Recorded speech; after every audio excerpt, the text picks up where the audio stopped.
Tudo tranquilo? Tudo ótimo? Vem para cá. Vamos juntos agora à nossa aula de número 18. E eu quero que você visualize o seguinte, ó.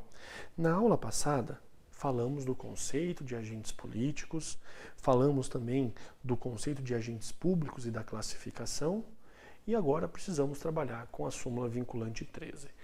Quem é que não se submete? Quem é que não sofre a incidência da súmula vinculante 13? Vamos começar pelo grau de parentesco. Tem aqui você. Aí você fala, Barbieri, qual que é o grau de parentesco em relação ao meu pai? Seu pai e a sua mãe. Cada pauzinho desse, cada tracinho desse conta um grau. Então você, para o seu pai, vocês são parentes em primeiro grau.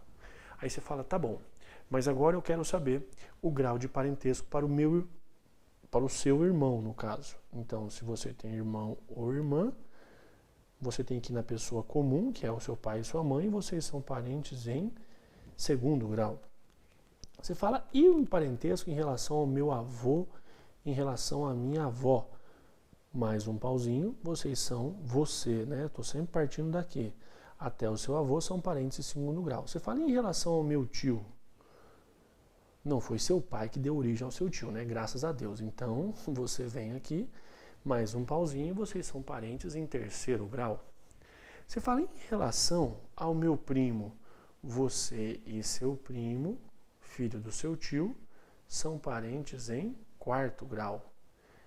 E a súmula vinculante, ela fala até o terceiro grau. Então, a súmula vinculante, ela vai proibir o grau de parentesco entre tio e sobrinho. Muito bem. O primo, ele é quarto grau. Quarto grau não está na súmula vinculante 13. Então lembra, quem não se submete à súmula vinculante 13? Ela é até o terceiro grau, não é? Então quem não se submete, primeiramente, os primos. Não há aqui grau de parentesco proibido, porque já são quarto grau. Vou até colocar aqui, ó. Quarto grau de parentesco. E também não se aplica a quem a súmula vinculante 13? Não se aplica aos agentes políticos. Não se aplica aos agentes políticos. Você fala, Barbieri, por que não se aplica aos agentes políticos? Isso não está na súmula, isso é posição do Supremo Tribunal Federal. O Supremo Tribunal Federal disse o seguinte, ó, agente político tem nomeação política. Então a Dilma resolve nomear a sua filha. Nossa, a Dilma tomou uma vaia, hein? Santo Deus. A filha dela estava ao lado. Também tomou vaia por tabela. Copa do Mundo, se você não viu. A Dilma nomeia a sua filha para ser ministra da Cultura, da Saúde, da Educação. Pode? Pode. Você fala, Barbieri, mas é filha, parente em primeiro grau. Não tem problema. Cargo de ministro é cargo de agente político. Então pode. Eu, governador do estado, nomeio minha filha, a Clara, para ser secretária da cultura do meu governo. Chefe da pasta. Ministro de estado, secretário de estado, é também cargo de agente político. Agora, a Clara pode ser cargo em comissão no meu governo? Não. Cargo em comissão não. Porque cargo em comissão não é de agente político. Viu que beleza? Fácil? Vamos para frente. Já vimos então os agentes políticos. Nós temos que caminhar um pouquinho mais e falar agora da letra B, os agentes administrativos. Então lembra que a súmula vinculante 3 do nepotismo não se aplica aos primos e não se aplica aos agentes políticos. Perfeito. Vamos agora à letra B. Vamos aqui trabalhar com os agentes administrativos. Agentes administrativos. Quem é que eu encontro aqui? A relação agora é com o vínculo. É o vínculo que o agente tem com o Estado. Então eu tenho o seletista, eu tenho o estatutário e tenho também a figura do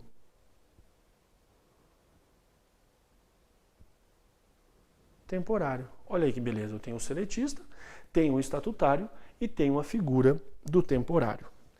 O que determina a relação entre eles e o Estado, qual é? É aquilo que diz respeito ao vínculo. Ótimo. Então, sabendo disso, vem para cá. Vamos começar com o seletista. Concorda comigo que o seletista lembra CLT? Então, o seletista é aquele indivíduo chamado de empregado público, porque ele tem emprego público. Se ele tem emprego público, ele é chamado de empregado público. Ah, e ele assina um contrato com o Estado. Isso, ele assina um contrato. Então, o vínculo dele, o vínculo é contratual. É esse contrato que garante os direitos, que trabalha com as garantias, que impõe os deveres do empregado público. E, claro, a CLT vai trazer as garantias mínimas. Mas lembra, o empregado público ele assinou um contrato com o Estado. O vínculo dele entre ele e o Estado, o que os une é um contrato. Fácil. Lembra, muito cuidado. O seletista, ele não tem estabilidade. Você fala, Barbieri, mas ele presta concurso público? Presta. Ele pode responder por improbidade administrativa? Pode. Mas ainda assim, ele não tem estabilidade? Ele não tem estabilidade. Aí você diz, não, mas tem uma súmula do TST que diz que o empregado público tem estabilidade. Vamos lá. Vamos pegar então essa súmula do TST que nós já vamos riscar, né? Não é sublinhar não, nós vamos riscar porque não tem aplicação. Para nós no direito administrativo, ela não tem aplicação. Pega lá para mim a súmula do TST, olha lá, olha a redação da súmula 390. 390. Olha a redação da súmula 390 do TST. Estabilidade. Artigo 41 da Constituição Federal, seletista, administração direta, autárquica e fundacional, aplicabilidade. Esqueça. Coloca aqui para mim, então, súmula 390 do TST. O que nós vamos fazer? Nós vamos riscar. Não aplica a súmula 390 do TST. Aí você diz, Barbieri, por que não aplica? A Constituição Federal fala que será estável quem tem cargo público. E o seletista tem emprego público. Não dá para ele ter estabilidade. Fácil? Então lembra, o Supremo já disse, quem tem estabilidade é quem tem cargo público. Quem tem emprego público não tem estabilidade, ainda que faça concurso. Mas é claro que ele também não será exonerado de qualquer jeito. A exoneração tem que ser um ato motivado. A exoneração deve sempre ser um ato motivado. Perfeito? Lindo? Quem é que julga esse cara? Quem é que julga o seletista? Quem é que julga o empregado público? O nome já está dizendo, né? Então, quem julga o seletista é a Justiça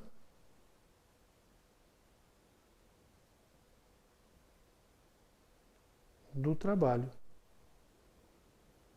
Quem julga o seletista é a Justiça do Trabalho. Fácil?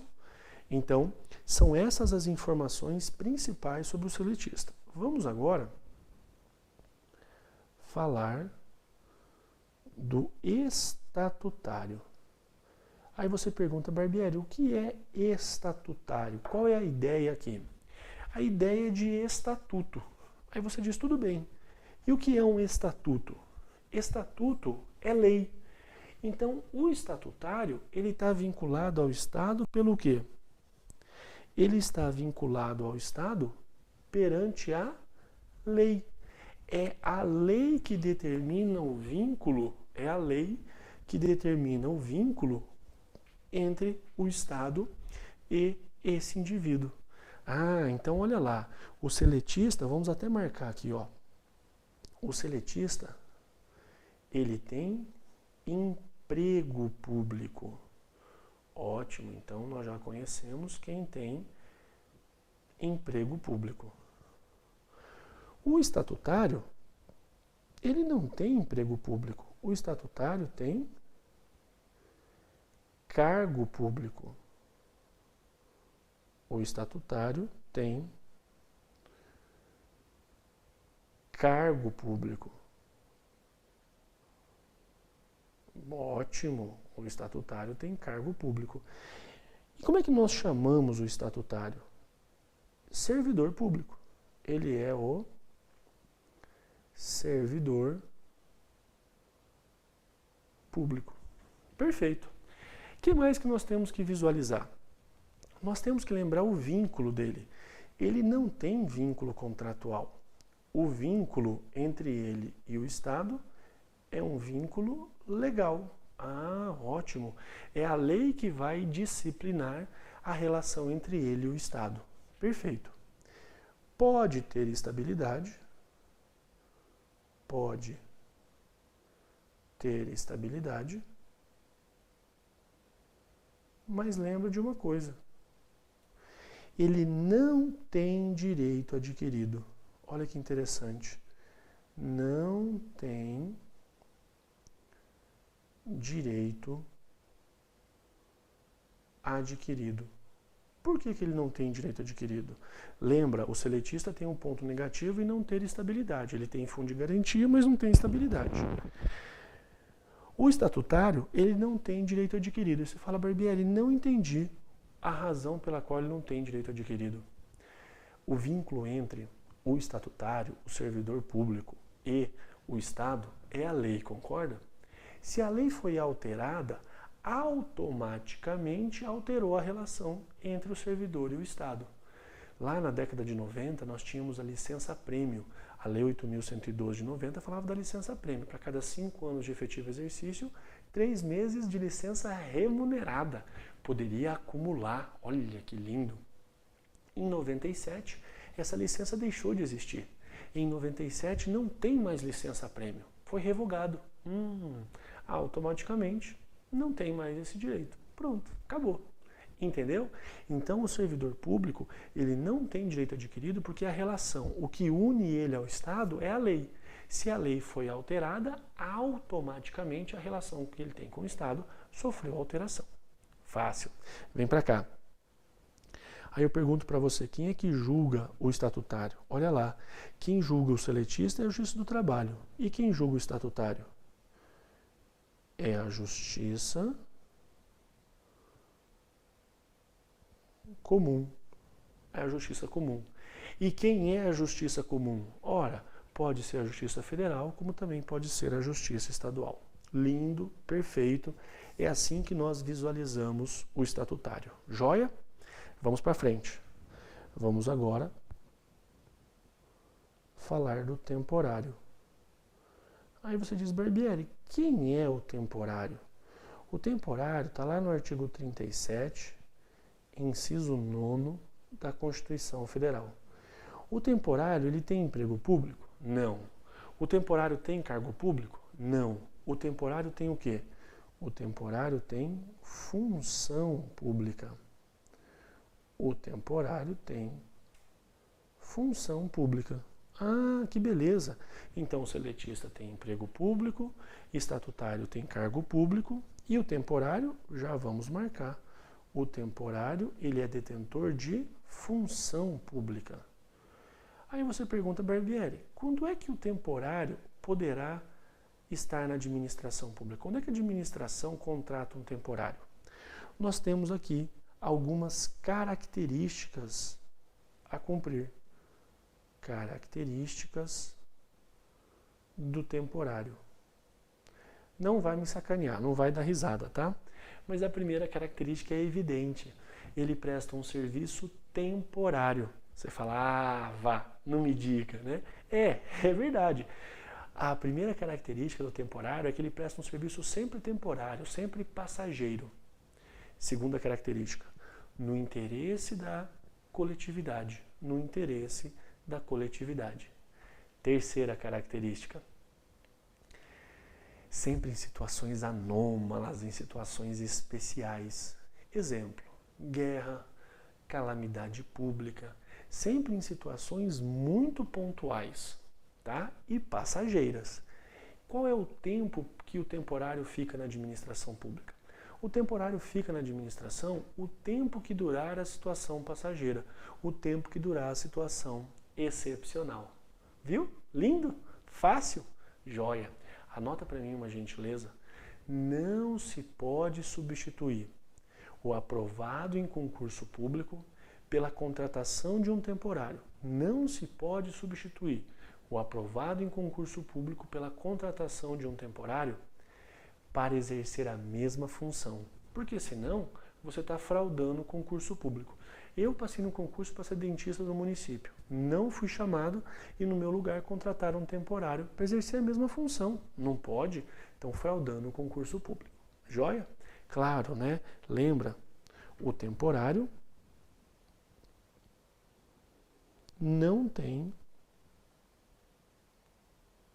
estabilidade. O temporário não tem estabilidade. E beleza, lembra, igualzinho o seletista, não tem estabilidade também. Pronto.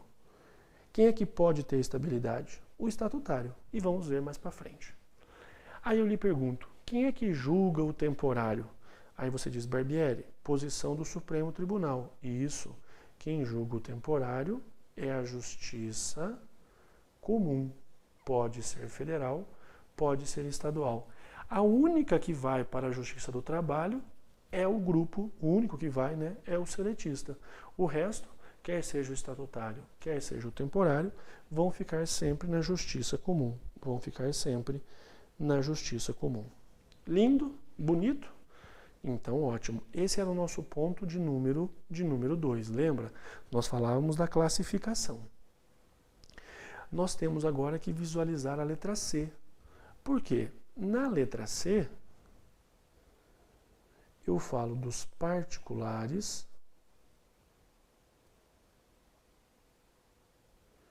em colaboração com o Estado. Particulares em colaboração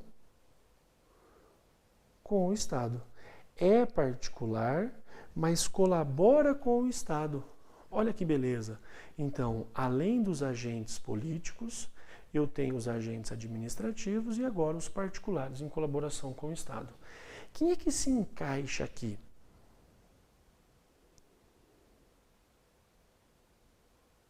Voluntário, delegado,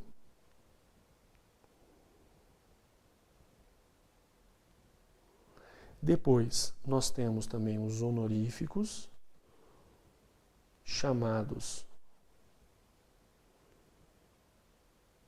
de designados,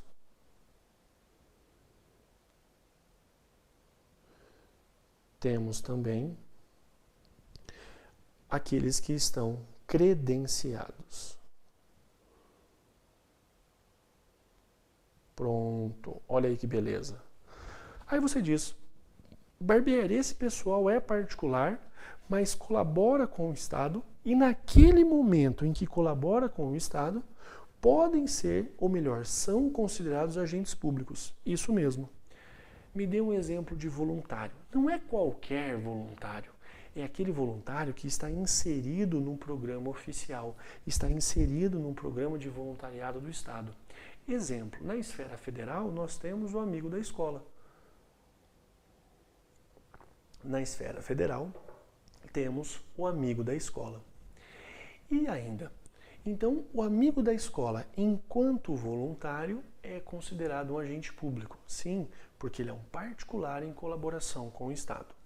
Depois disso, nós temos o delegado. Quem é o delegado? São os funcionários das concessionárias e permissionárias de serviços públicos. Os delegados são os funcionários das concessionárias e permissionárias de serviços públicos.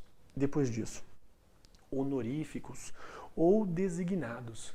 Mesário, jurado, é aquele indivíduo que que não presta concurso público, que não tem remuneração, mas enquanto mesário, enquanto jurado, exerce uma função de interesse da sociedade. Então ele é considerado um agente público na condição de particular em colaboração com o Estado. Depois, o que está na moda agora são os credenciados. Credenciado é aquele particular que firmou um convênio com o Estado. Credenciado é aquele que firma um convênio com o Estado. Me dê exemplo. Todos os médicos que vieram nesse programa Mais Médicos, da Bolívia, Venezuela, Cuba, eles são particulares em colaboração com o Estado. E quando estiverem clinicando, quando estiverem atendendo a população, serão considerados agentes públicos. Por quê? Porque são credenciados, firmaram um convênio com a Administração Pública Federal. Lindo? Perfeito? Compreendeu a classificação? Então, não é agente político, não é agente administrativo, não é particular em colaboração com o Estado, não é agente público. Agora, se você conseguir encaixar o indivíduo em qualquer dessas situações, aí sim ele será considerado um agente público. Lindo? Fácil? Vamos na sequência? Vem comigo aqui, ó. Depois de visualizar, então, o nosso ponto de número 2, que foi a classificação, nós vamos falar da bendita da estabilidade. Você diz, Barbieri, e aí, qual que é esse papo de estabilidade? Vamos melhorar?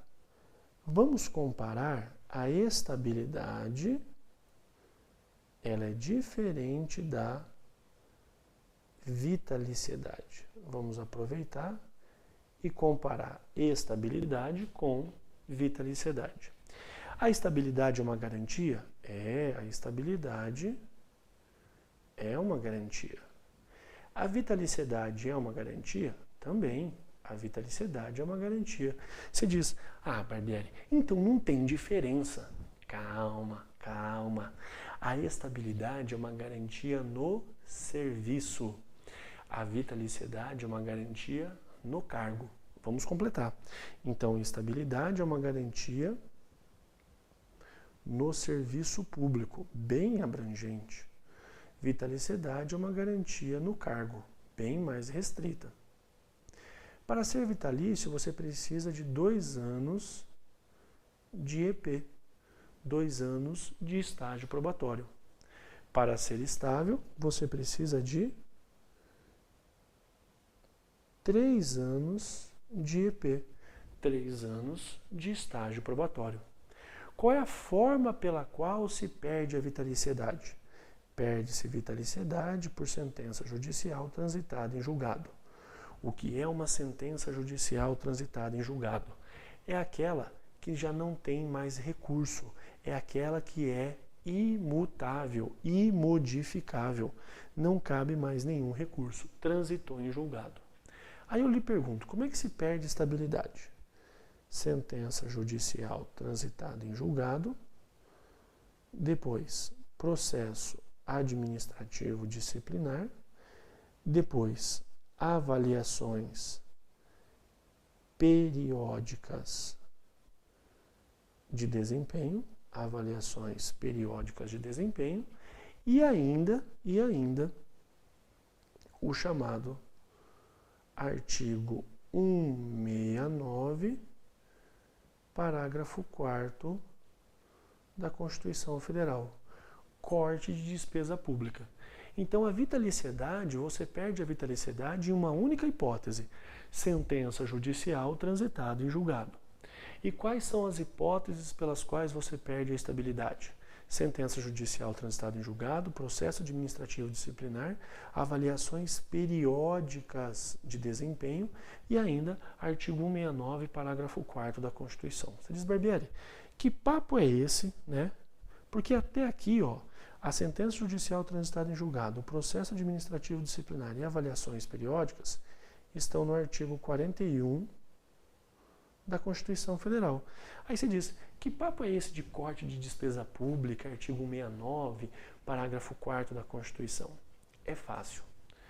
Nos termos do artigo 169, parágrafo 4º, assim, o artigo 169 diz que a União, os estados, o Distrito Federal e os municípios têm um máximo, um teto para gastar com os seus servidores, ativos e inativos. Mas pode ser que esse teto foi desrespeitado. Tem que voltar para o teto, respeitar o limite. Primeiro, exonera os cargos em comissão.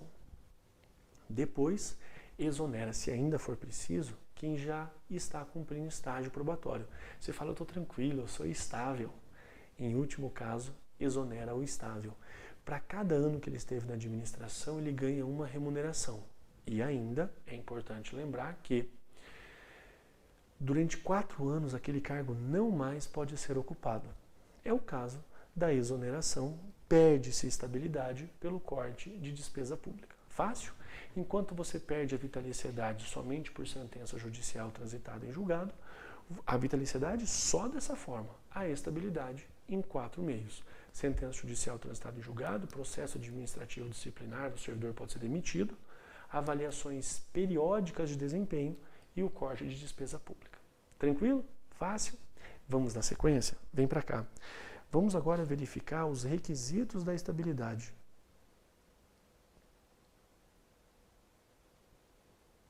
Requisitos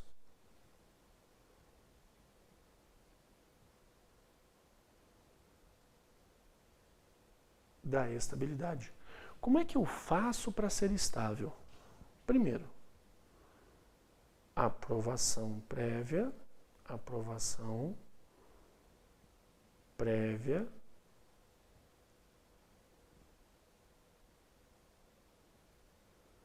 em concurso público. Primeiro de tudo, aprovação prévia em concurso público. Depois, temos que cumprir aqui 3 anos de estágio probatório. 3 anos de EP. Então, nós temos ainda que cumprir 3 anos de EP. Depois, cuidado, terceiro requisito. Precisamos da avaliação, olha lá, especial de desempenho. Avaliação especial de desempenho. Pega para mim o artigo, aí sim, ao final de tudo isso, teremos a estabilidade. Pega para mim o artigo 41 da Constituição Federal. É o último parágrafo. Muita gente esquece do artigo 41 da Constituição Federal, não dele em si, mas esquece do seu último parágrafo. Olha como é fácil o artigo 41. Você não pode errar essa questão. São estáveis após 3 anos, então eu tenho 2 prazos de estágio probatório, 3 anos gera estabilidade, 2 anos gera vitaliciedade. Os servidores nomeados para cargo de provimento efetivo em virtude de concurso público. Olha o parágrafo 4º. Como condição para aquisição da estabilidade, é obrigatória a avaliação especial de desempenho por comissão constituída para essa finalidade. Viu só? Então, não confunda, por gentileza, a avaliação periódica de desempenho, que se você reprovar nela, você perde estabilidade, com a avaliação especial de desempenho. Ela lhe dá a estabilidade. Lindo? Beleza? Então, na próxima aula eu volto e a gente continua trabalhando com agentes públicos. Um grande abraço para você, tudo de bom e a gente se vê. Até a nossa próxima aula.